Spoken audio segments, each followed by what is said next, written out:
Bonjour, bonjour. J'espère que vous allez bien. Aujourd'hui, je fais cette vidéo pour répondre à une préoccupation.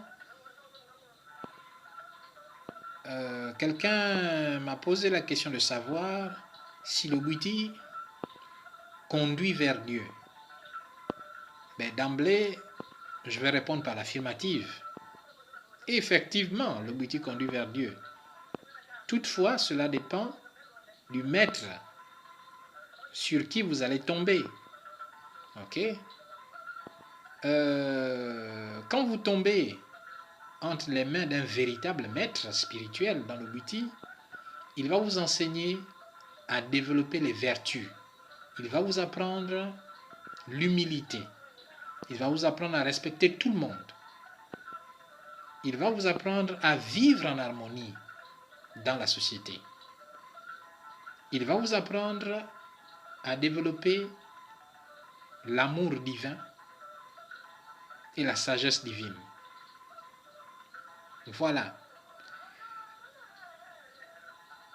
Maintenant, si vous tombez entre les mains d'un maître spirituel gangster, bon, alors là, vous êtes mal tombé. Hein? Vous êtes mal tombé, mais si vous tombez entre les maîtres de ce genre, si vous tombez entre les mains de ce genre de maître, c'est que quelque part, vous méritez de tomber entre ses mains. Hein? Il n'y a pas de hasard dans la vie. Voilà, il n'y a pas de hasard. Donc, le Bhuti, lorsqu'on se fait initier, on rentre dans une nouvelle famille.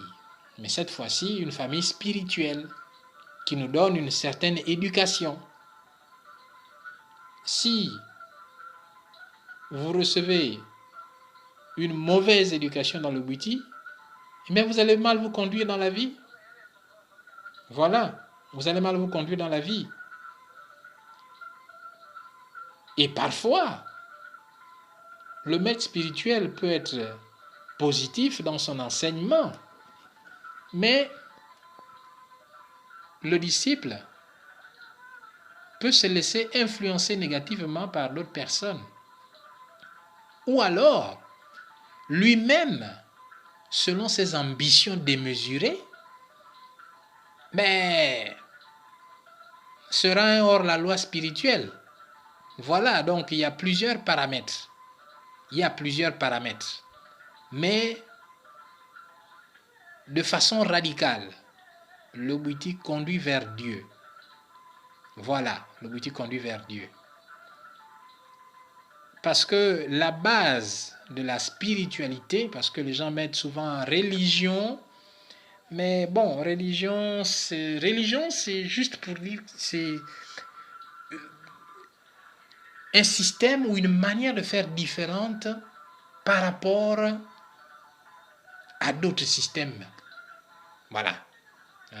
Donc voilà, les dogmes sont différents, mais la spiritualité, elle est la même. Voilà. Donc, la base de toute vraie religion, c'est le développement des vertus. Mais si dans une religion, on ne vous apprend pas le respect du prochain, on ne vous apprend pas à développer l'amour divin,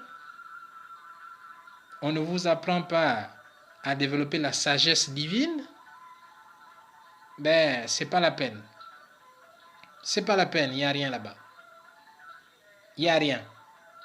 C'est vide, c'est mort. Voilà.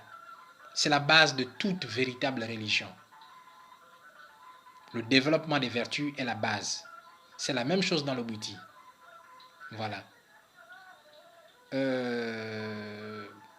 Ce ne sont pas des paroles en l'air. J'ai eu la chance, dans ma vie, de tomber entre les mains d'un véritable maître spirituel. Comment reconnaître un véritable maître spirituel? Mais c'est par le degré de lumière qu'il dégage. C'est par le degré de lumière,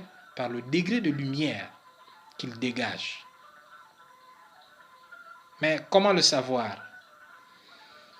Alors, moi j'ai eu la chance parce que j'ai eu la chance de lire dans certains livres ce que dégage un maître spirituel.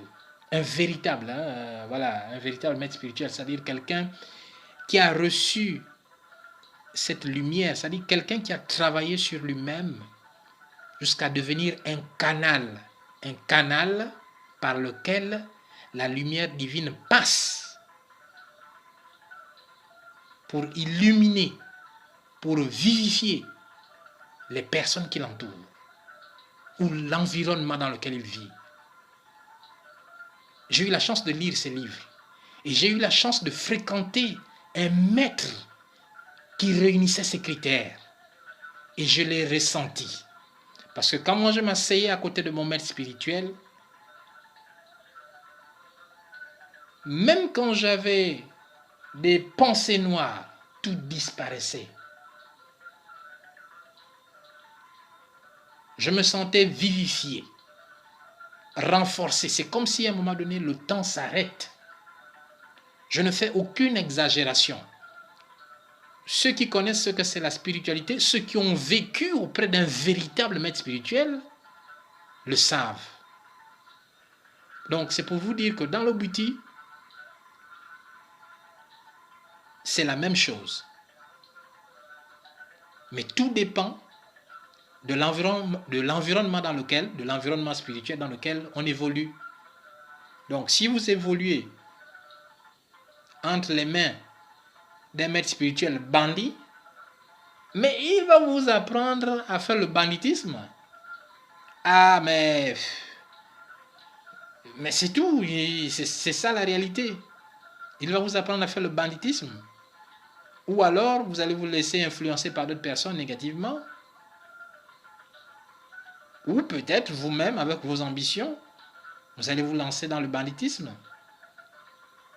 Mais le Buti n'a pas de souci, le Buti n'a pas de problème, le Buti vous regarde parce que de toute façon c'est votre destinée, c'est vous-même qui choisissez votre chemin.